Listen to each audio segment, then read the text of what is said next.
벌써 인직식이 이번 주 다가왔습니다.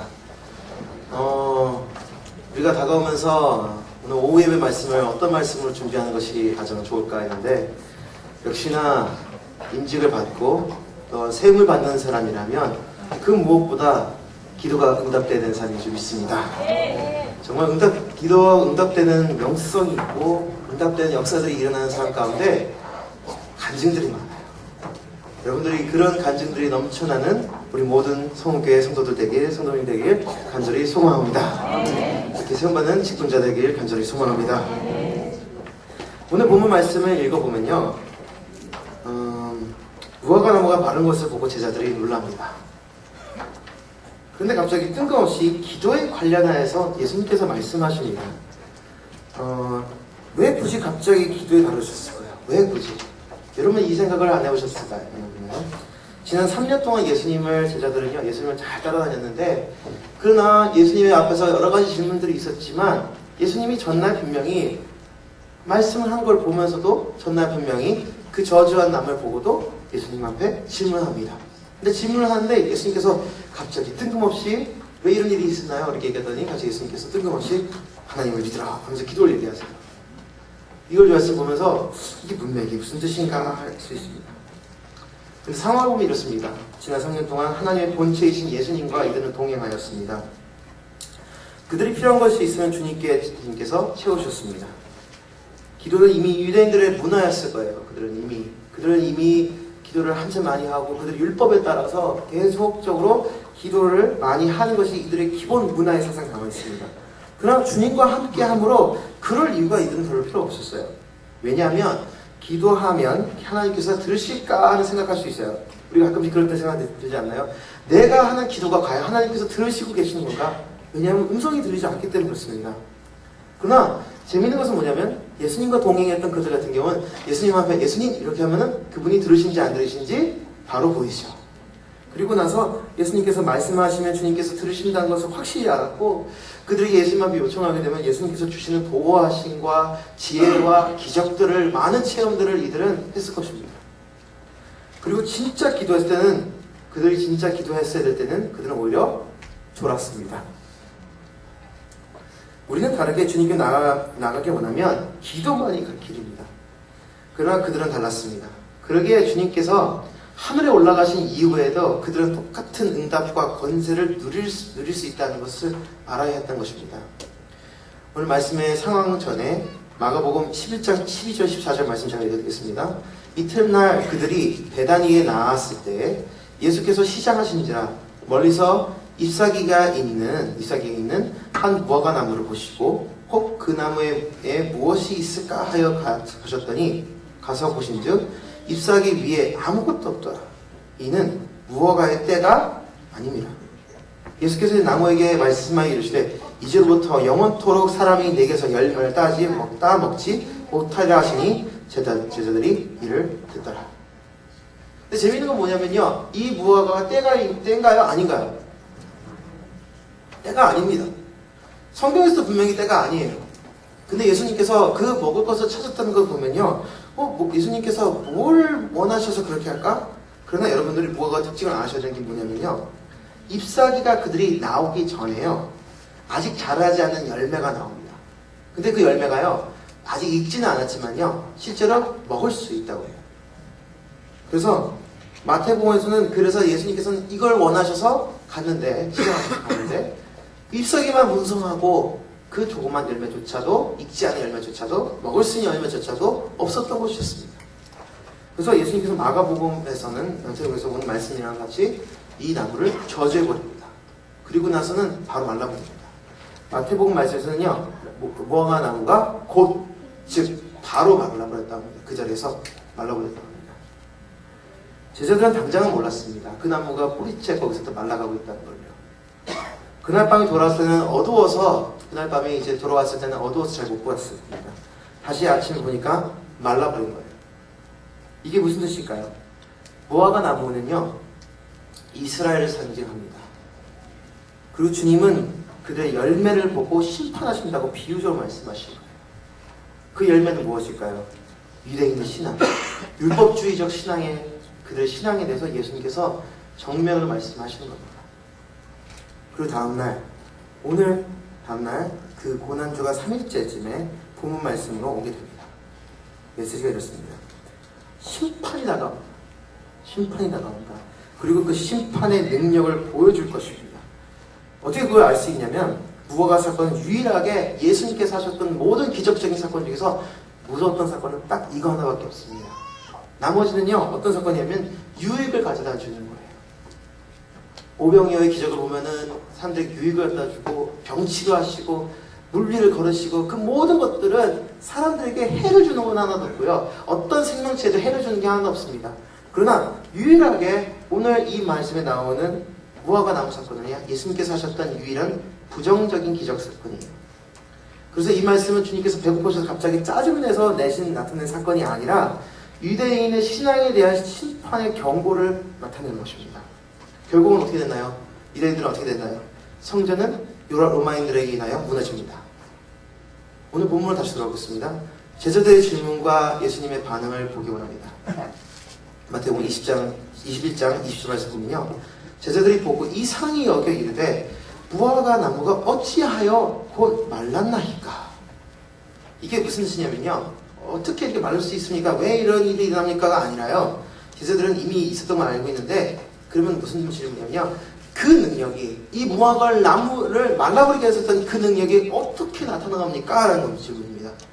그리고 주님께서 말씀하십니다. 하나님을 믿으라. 다른 말로 하면 모든 권세와 능력은 하나님께로부터 온다는 것입니다. 그리고 바로 이어서 그 능력이 어떻게 하면 가져올 수 있는지, 그 하나님의 놀라우신 능력이 하나님께 다 속해 있다는 걸 말씀하시지만 또 동시에 그 하나님의 능력을 어떻게 내 삶 가운데 가져올 수 있는지에 대해서 예수님께서 그 비책을 말씀하십니다. 그 방법은 기도라고 주님께서 말씀하십니다. 이 땅에서의 사역이 얼마 남지 않은 주님께서 제자들이 확실하게 알기 원하셨습니다. 그래서 오늘 말씀의 내용은요, 실제적으로는 새로운 내용이 하나도 없어요. 전부 옛날에 예수님께서 과정 가운데 다 계속 말씀하셨던 건데 오늘 말씀 통하여서 마지막 한 번 더 반복하십니다. 그 응답되는 기도에 5가지 특징이 있어요. 첫 번째 특징이 이것입니다. 역사적인 요소가 있는데요, 그것은 기억하는. 본문 21절 베드로가 생각나서 여쭈되 랍비여 보소서 저주하신 나무가 말랐나이다. 여러분들, 하나님께서 지금까지 하신 일을 기억하지 못하면 무엇을 기대할 수 있을까요? 신명기 말씀을 보면요, 하나님께서 기억하라, 너는 기억하라, 모세가 이스라엘 사람들에게 기억하라, 너는 기억하라를 15번이나 반복합니다.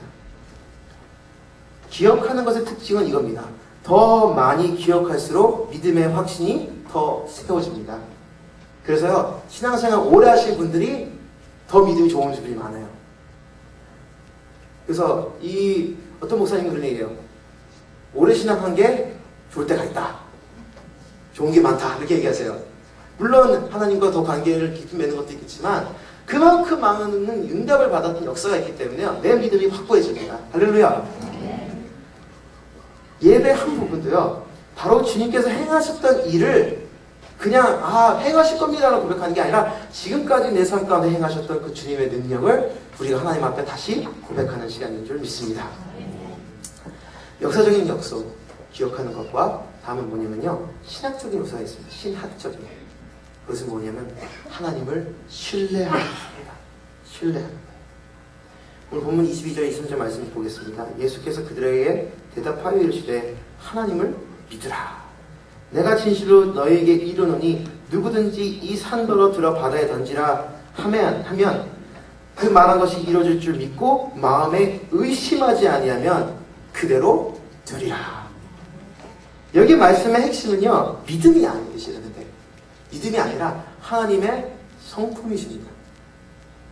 우리가 얼마나 믿고 안 믿고의 문제가 아니라요, 주님의 능력과 주님의 성품을 신뢰하라고 말씀하시는 것입니다.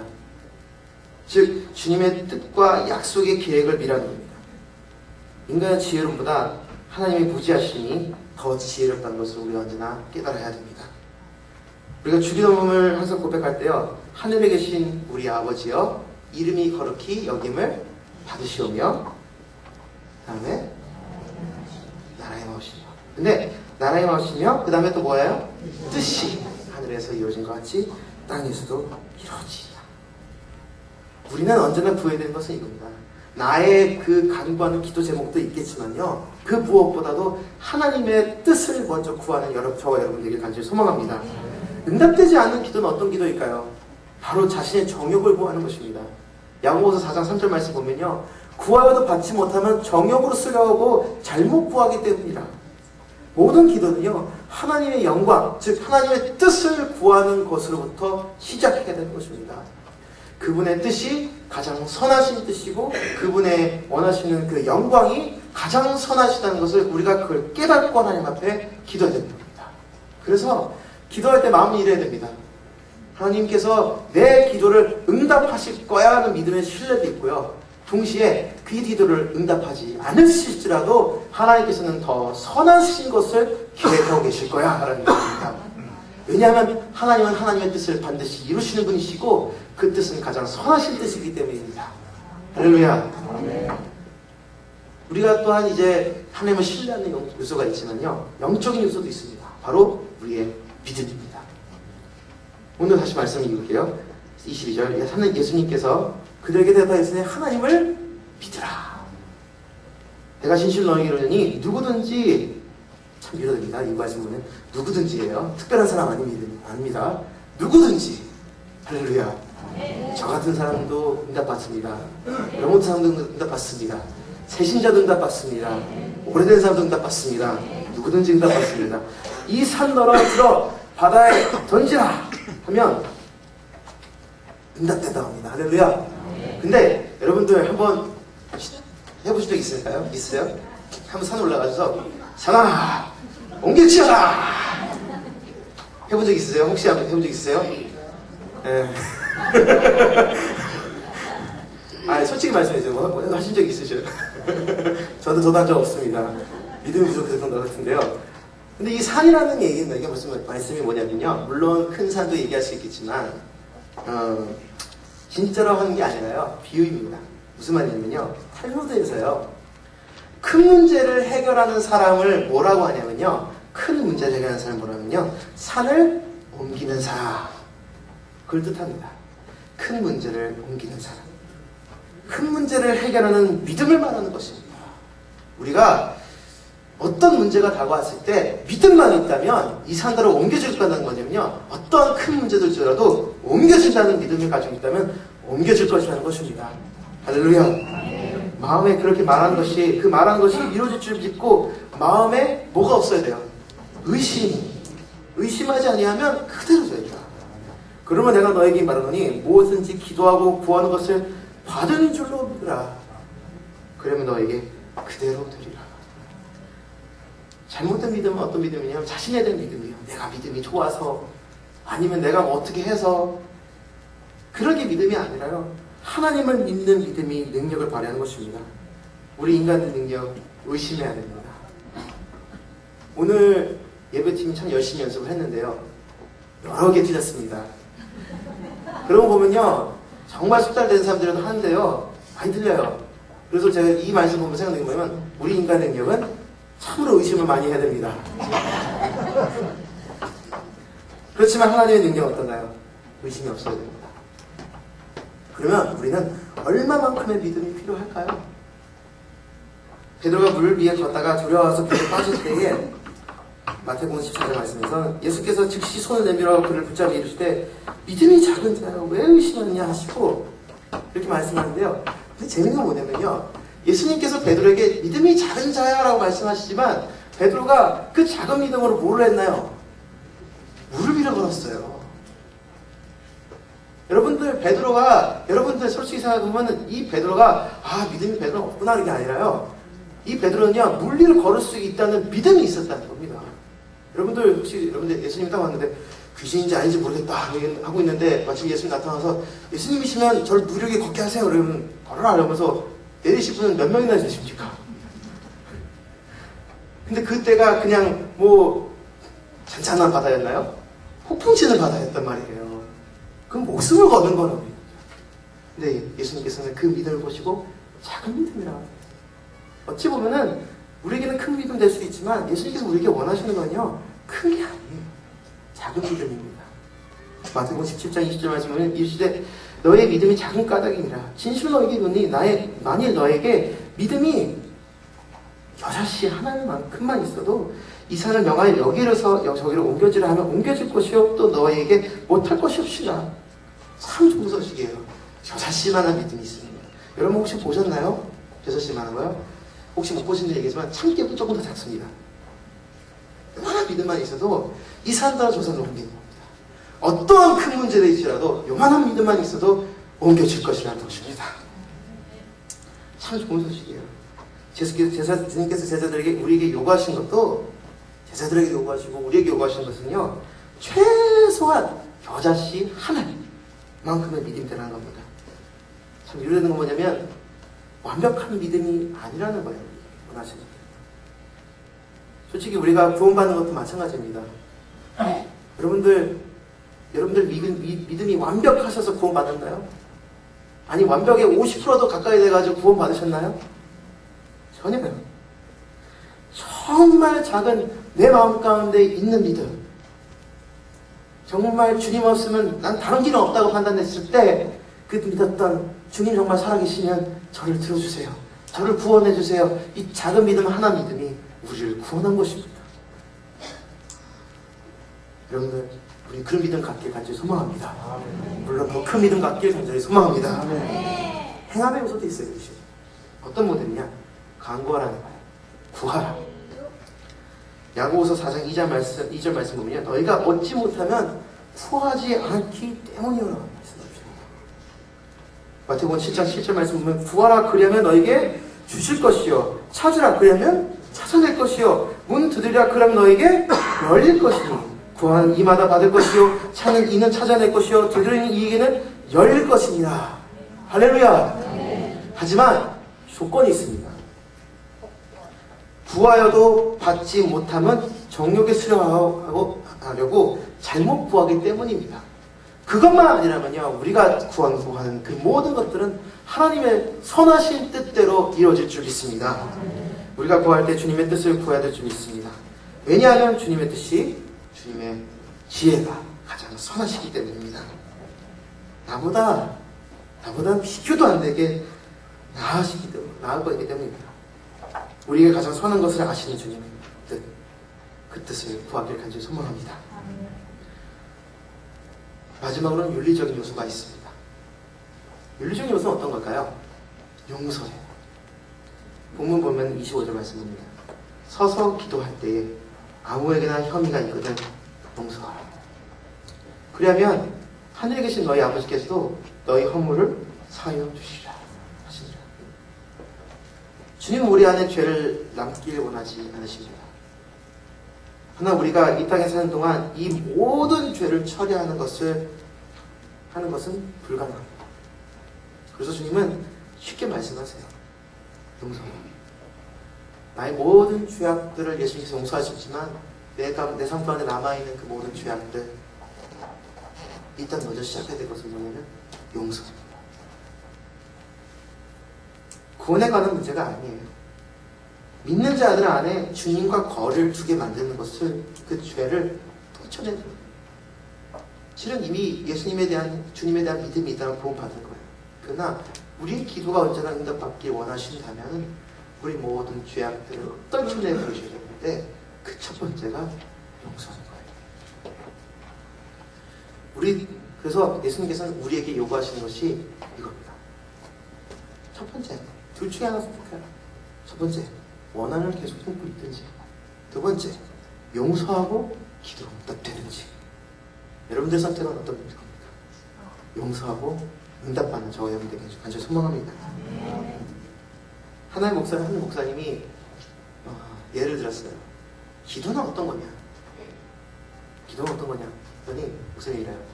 냉장고다. 예? 왜 그러냐 했더니 하나님 집안에 사는 한 자녀가 그 냉장고를 여는 거는요, 부모님 허락을 받아야 되나요? 안 받고 되는 거예요. 저는 지금 아직 애기라서 냉장고를 아직 못 엽니다. 힘이 없어요. 그래서 그런데 다른 분의 얘기도 들어보면요, 한 아빠가 자기가 몸 좀 보신한다고, 아니면 자기가 좀 맛있는 거 먹겠다고 냉장고에 갖다 놨어요. 다음날 가서 먹으려고 했더니 사라져 있어요. 누가 먹었을까요? 자녀가 먹었어요. 여러분들, 근데 그 자녀가 죄를 진 건가요? 아니에요. 그 냉장고는 아버지가 없기 때문에 자녀 것도 되는 거예요. 그렇기 때문에 우리가 하나님 앞에 그 문 여는 열기를 해야 됩니다. 손님과 자녀의 차이가 뭘까요? 손님은 달라고 얘기 잘 안 해요. 찾아가지를 않아요. 그냥 정 필요하면 달라고 얘기하거나 알아서 챙겨주셔야 돼요. 집주인이. 자녀는 어떻습니까? 안 챙겨도 자기 알아 챙겨 먹습니다. 여러분들, 하나님께서 우리에게 큰 은혜와 응답들 다 쌓아놓고 계시는데 우리는 뭐 하면 될까요? 열면 됩니다. 할렐루야. 우리 안에 아직 기도 응답의 역사가 없다면요, 속히 역사들이 일어나길 간절히 소망합니다. 하나님을 신뢰 못하고 내 정욕을 구했다면 주님의 뜻을 구하길 간절히 소망합니다. 겨자씨 하나님만큼의 믿음도 없다면 믿음을 가지기 원합니다. 의심 없이 우리가 구하길 원합니다. 그리고 우리 하나님이 사회 가로막는 것, 그 죄를 없애고 또 용서하는 저와 여러분 되길 간절히 소망합니다. 그럴 때 하나님께서 우리 삶 가운데 놀라운 역사, 놀라운 응답들이 넘쳐나는 것을 믿습니다.